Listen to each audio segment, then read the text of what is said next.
मुझे ये डिसीजन थोड़ा सा अनफेयर लगा कि इस बार के एविक्शन घर वालों के हाथ में होंगे। सो जिस तरीके से स्टार्टिंग से ही देखा जा रहा था कि बिग बॉस खेलेंगे और बिग बॉस ने ऐसा खेला, क्या आपने ये एक्सपेक्ट किया था? बिल्कुल भी एक्सपेक्ट नहीं किया था, तो बहुत शॉकिंग था। क्योंकि मुझे ज़्यादा पता नहीं है बिग बॉस के पुराने सीजन्स के बारे में, बट शायद कभी ऐसा नहीं हुआ होगा, I am not really sure. But घर वालों के हाथ में एविक्शन अगर ऐसे ही होना होता तो फिर यार, तो मतलब ऑब्वियसली बात है, अगर कुछ लोग जो ग्रुप बना के खेल रहे हैं वो जो इंडिविजुअल लोग हैं उनको टारगेट करके निकालेंगे पहले। जिस तरीके से वोटिंग हुई, किसका आपको लगा कि अनफेयर हुआ, या फिर किसको आप समझ रहे थे कि वो दोस्त है और वो आपको ये नॉमिनेट कर दिए? मुझे सुम्बुल का थोड़ा शॉकिंग लगा था। सुम्बुल और मेरी काफ़ी अच्छी बॉन्डिंग थी, फिर किसी बात पे हमारी थोड़ी सी तू मैं हुई, बट मुझे लगा नहीं था कि वो नॉमिनेट करेगी। सौंदर्या का बहुत शॉकिंग था। कुछ चीज़ें जो सौंदर्या ने समझी नहीं, उनकी वजह से उन्होंने नॉमिनेट किया। अर्चना का बहुत शॉकिंग था, क्योंकि जब अर्चना दोबारा घर में वापस आई थी और प्रियंका, मैं और सौंदर्या उनको लाने के लिए थोड़ा लड़े थे, तो अर्चना ने उस टाइम पे बोला था कि मैं माता रानी की कसम खाती हूँ, मैं तुम तीनों को तो कभी नॉमिनेट नहीं करूँगी। तो वो थोड़ा सा शॉकिंग था, बट अर्चना से थोड़ा सा एक्सपेक्टेड भी था कि वो कभी भी पलट सकती है, कभी भी धोखा दे सकती है।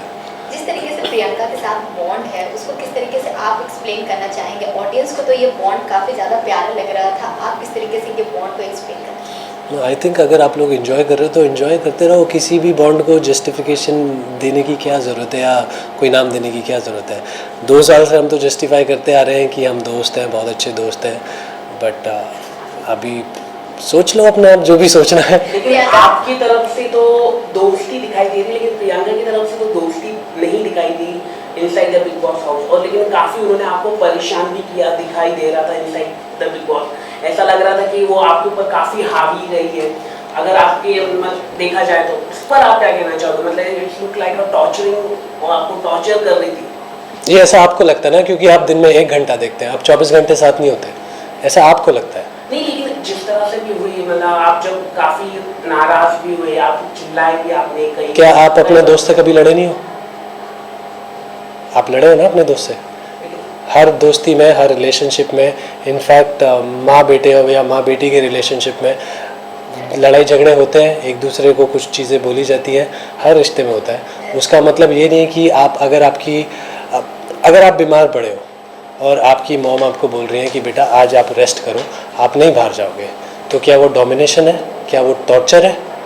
वो केयर है। अगर आपके ही फ्रेंड साजिद सर, उन्होंने भी आपको कई बार बोला कि she do over the board, आपके सामने खुद उन्होंने बोला, उस पर मतलब घर के लोग खुद कह रहे, मैं तो चलो 24 आवर्स में नहीं था, मैं तो सिर्फ 1 घंटे का एपिसोड देखता हूँ, लेकिन वो 24 आवर्स के अंदर जो साजिद हो, शिव हो, हर कोई जो घर के लोग हैं, अर्चना, वो भी कई सारे लोग बोलते थे कि she going over the board. अगर उन लोगों को हमारी दोस्ती इतनी समझ आती तो वो प्रियंका से डर के अपनी मंडली को पलटन नहीं बनाते और हम दोनों को टारगेट नहीं करते, क्योंकि उन लोगों को दिख रहा था कि हम दोनों एक दूसरे के कितने बड़े सपोर्टर्स हैं और एक दूसरे के लिए पिलर्स हैं।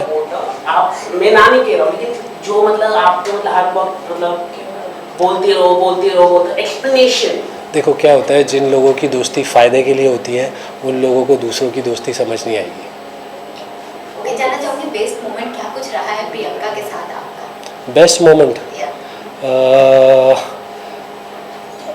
जब घर से चिट्ठी आने वाला टास्क था और प्रियंका को वो चिट्ठी पढ़ने का मौका नहीं मिला था और मैंने उसके लिए एक ऐसी चिट्ठी पढ़ी थी, तो आई थिंक वो बेस्ट मोमेंट था। प्रियंका के अलावा और किसे आप ये ट्रस्ट करते थे और हमेशा उनके साथ बॉन्ड बनाकर रखना चाहेंगे? साजिद सर, उन्होंने हमेशा मुझे सपोर्ट किया है और मुझसे भी जितना बन पड़ा मैंने किया उनके लिए, और हमारी दोस्ती जो भी हुई वो किसी गेम की वजह से नहीं हुई, वो दोनों के पर्सनल इंटरेस्ट की वजह से हुई। उनको भी सिनेमा बहुत पसंद है, मुझे भी सिनेमा बहुत पसंद है, तो हमारी बातें भी ऐसी सिनेमा से ही शुरू हुई। एंड प्रियंका के अलावा सिर्फ साजिद सर हैं जिनके साथ मैं घर के बाहर भी दोस्ती रखना चाहूँगा। घर में सबसे ज़्यादा स्ट्रॉन्गेस्ट प्लेयर कौन लग रहा है? प्रियंका के अलावा अगर बात की जाए तो उनके बाद कौन लग रहा है? मैं कैसे बोलूँ कि उसके अलावा कौन स्ट्रॉन्ग प्लेयर है, सब तो ग्रुप में खेल रहे हैं। ग्रुप में किसकी इंडिविजुअलिटी निकल के आएगी, किसकी पर्सनैलिटी निकल के आएगी। एक इंसान नहीं है घर में जो ग्रुप में नहीं खेल रहा। 6 लोगों की मंडली थी, उसमें से मैं और प्रियंका अलग थे, सौंदर्या, अर्चना वो लोग अलग थे, लेकिन हम दोनों को टारगेट करने के लिए वो भी मंडली में जाके मिल गए और पलटन बनाई। तो आप किसको स्ट्रॉन्ग बोलोगे? आपके एलिमिनेशन के बाद प्रियंका का क्या कुछ होगा टेक, या फिर किस तरीके से उनका गेम देखते हैं, कहीं ना कहीं वो वीक होते नजर आएगा या फिर और स्ट्रॉन्ग बन जाएगी, आपका क्या कुछ इसमें? मुझे लगता है कि अब प्रियंका बहुत और ज़्यादा स्ट्रॉन्ग होगी, क्योंकि वो अब घायल शेरनी बन गई है और पूरे घर को सर पे उठा लेगी और उसको पूरे घर वाले मिल के संभाल नहीं पाएंगे। क्योंकि आपकी जो मंडली की अगर हम बात करें, शिव ठाकरे हो या निमृत हो, निमृत कहीं ना कहीं क्या लग रहा है आपको, क्या ये गेम के लिए साजिद सर को, क्योंकि जहाँ पे उन्होंने आप कह रहे कि साजिद आपके दोस्त थे, लेकिन साजिद और निमृत का जो एक टास्क था जहाँ पर आप लगातार आपने उनको नॉमिनेट कहा भी कि निमृत इस तरह से गलत कर रही कि साजिद सर को रोके, लेकिन वो दोनों के प्लान था, वो अगर आप जानते हो भगवान का नाम लेके जो कुछ लिया था उन्होंने, वो सब प्लान था। तो कहीं ना कहीं निमृत हो, साजिद हो, जो मंडली है अपने बेनिफिट्स के लिए ही खेल रहे थे, लेकिन आप जाके वो उस प्लान के बारे में ऑब्वियसली मुझे नहीं पता था, और मुझे उस वक्त ऐसा लगा था कि साजिद सर एक्चुअली में जाना चाहते हैं उस टास्क के लिए और अपना स्टैंड लेना चाहते हैं, और वही एक रीज़न था कि उस टाइम पे मैं साजिद सर के लिए खड़ा हुआ था और मैंने बोला था कि साजिद सर को जाने दो। और इसी बात पे मैंने बोला था कि जिस इंसान के लिए आप हमेशा साजिद सर करते रहते हो, आप लो हो या खुश हो या कुछ हो, आपको साजिद सर चाहिए। तो जब एक इंसान, वो इंसान आपसे बोल रहा है कि मुझे इस टास्क में इन्वॉल्व होना है, आप उस इंसान को रोक रहे हो, उसको गेम नहीं खेलने दे रहे हो उसका, तो उस वक्त मुझे लगा कि ये जो दोस्ती है कन्वीनियंस की दोस्ती है, फ़ायदे की दोस्ती है। अगर वो नहीं भी होता, अब अगर प्लान भी है तो भी शिव और निमृत की दोस्ती साजिद सर के साथ क्लियरली दिखती है कि ये फ़ायदे की दोस्ती है, क्योंकि निमृत पहले गौतम और शालीन वाले ग्रुप में थी जहाँ पे उन्हें सपोर्ट चाहिए था, आगे बढ़ना था। जब उनकी गौतम से अनबन हुई, जब सौंदर्या उस ग्रुप में आ गई, तो वो जाके शिव के साथ मिल गई, क्योंकि आई थिंक उनको कहीं ना कहीं पता है कि वो इंडिविजुअल नहीं खेल सकती हैं और उनको सपोर्ट के साथ ही आगे बढ़ना पड़ेगा। आपका एलिमिनेशन बहुत ही ज़्यादा शॉकिंग है आपके लिए, हमारे लिए और साथ ही साथ फैंस के लिए। जानना चाहूँगी आपकी जगह किसको आप एलिमिनेट देखना चाहते थे या फिर होना चाहिए, कौन डिजर्विंग था? Sumbul, Nimrit, MC stand, but क्योंकि वो एक ग्रुप का पार्ट है और पूरे ग्रुप ने मिलके हमें टारगेट किया है, तो इसलिए वो नॉमिनेशन में भी नहीं आए। जिस तरीके से फैंस अगर हम स्टैंड ले बात रहे करें हैं, सिम्बुल हो या शालीन हो, ये तीन जो एंगल चले, टीना का लव स्टोरी जो चला, फेक भी चला, क्या लग रहा है आपको इन तीनों के बारे में? इन लोगों के सिम्बुल भी काफ़ी ड्रामेटिक हो गई थी अंदर, आप क्या कहना चाहोगे? जब अर्चना को भी जब आउट हुई थी तो वहाँ पे भी वो चिल्लाना शुरू कर दिया, एंड साजिद सर भी काफ़ी प्रोवोक कर रहे थे कि निकलो, इसको मारो, निकल। तो हाउ यू सी ये तीन मंडली थी, ये फेक लव स्टोरी चली अंदर? वो मुझे ऐसा नहीं लगा कि सुम्बुल और शालीन की कोई लव स्टोरी थी, क्योंकि सुम्बुल के साथ मैंने काफ़ी बातें की है, मेरा उनके साथ अच्छा बॉन्ड भी था। तो मैंने उन्हें जितना समझा है, वो एज अ पर्सन है ऐसी कि वो अपने दोस्तों को गले लगाएंगी, उनके लिए कुछ चीज़ें करेंगी, उनका काम करेंगी। वो शायद कहीं ना कहीं लोगों को थोड़ा गलत लगा, और एक एपिसोड में सलमान सर ने भी आके बोला था कि मैंने सुम्बुल की पुरानी वीडियो देखी तो मुझे रियलाइज़ हुआ कि सुम्बुल ऐसी ही है, जिसको लोगों ने गलत लिया। तो ऐसा कोई लव एंगल था नहीं। जिस तरीके से ये पब्लिक जो है बिग बॉस की और आपकी जो फैंडम है वो ट्विटर पे ट्रेंड करवा रहे हैं कि नो अंकित नो बिग बॉस, इसको पर आप क्या कहते हैं? इस पर नहीं, एक क्वेश्चन है ओके, इस पर आप क्या कुछ बोलना चाहेंगे? मुझे भी अभी कुछ देर पहले ही पता चला है कि कुछ ऐसा बड़ा ट्रेंड चल रहा है और कुछ 1 मिलियन से ज़्यादा ट्वीट्स हो चुके हैं उस पर, which is overwhelming for me.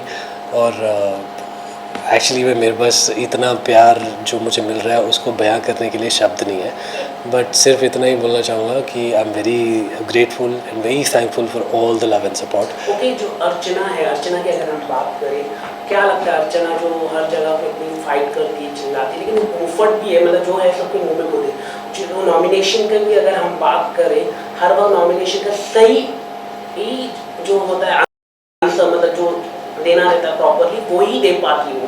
लोग कभी गलत नहीं बोलती है, चाहे उसकी आपकी बात पसंद ना आए, चाहे आपकी उसका एटीट्यूड पसंद ना आए, ना उसकी आवाज़ पसंद आए, लेकिन जो आंसर देना होता है वो सही, उस पर आप क्या कहना चाहिए?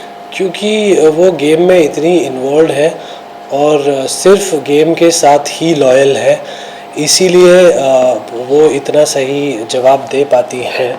और बात ऐसा नहीं है कि वो हमेशा सही बोलती है, बहुत सारी चीज़ें हैं जो वो बहुत झूठ बोलती है। बहुत लोगों में झूठ बोल के लड़ाइयाँ भी लगवाती हैं और लड़ाई लगवा के वो निकल जाती हैं और इन्जॉय करती हैं। Okay, thank you. एक आखिरी सवाल, जो मंडली थी जो बार बार साजिद सर को साजिद सर के लिए मतलब बार बार जो भी गलत नहीं होता है वो बोलते थे, देखो एक जो पर्सन है अर्चना ने ही मतलब आवाज़ उठाई थी कि हाँ ये मंडली है, ये क्या लगता है कि इतने क्यों दबे हुए थे बिग बॉस के जो कंटेस्टेंट, इतने क्यों दबे हुए थे कि साजिद के खिलाफ बोलना, मतलब पहली बात तो ऐसा इंडस्ट्री की वजह से नहीं, पहली बात तो ऐसा नहीं है कि सिर्फ अर्चना ने आवाज़ उठाई थी, प्रियंका ने उन्हें बहुत बार बोला है, प्रियंका ने उन्हें बहुत बार बोला है। कुछ टाइम मैंने भी उन्हें जाके बोला है सर यहाँ पे आप गलत थे, भी इसमें मैं आपको सपोर्ट नहीं करता, दोस्ती अपनी जगह है। और अर्चना का जो कई बार क्या होता है वो बोलती सही है लेकिन उनकी लैंग्वेज ऐसी होती है ना, वो इतनी ख़राब हो जाती है और वो इतना गलत बोल जाती हैं जिसकी वजह से उनके सही मुद्दे भी गलत पड़ जाते हैं। तो फर्स्ट ऑफ ऑल जो यही बोलना था कि ऐसा नहीं है कि सिर्फ अर्चना ने साजिद सर को उनकी गलत चीज़ों के लिए गलत बोला है, बाकी लोगों ने भी बोला है। ओके, प्रियंका ट्रॉफी जीतने वाली है तो सबको पता ही है, लेकिन इसके अलावा दो कौन हो कंटेस्टेंट होने वाले वो आप बता दीजिए। प्रियंका के अलावा कोई नहीं जीतने वाला। हाँ वो लेकिन टॉप 3 मतलब टॉप 3 में आई थिंक शिव और साजिद सर होंगे, क्योंकि वो ग्रुप का एक पार्ट है, तो एक दूसरे को सपोर्ट करके चलते रहेंगे आगे तक। Thank you. Thank you sir. आज नहीं पहुंच रहा इसे लवली रॉकी नहीं वो माइक पे मारते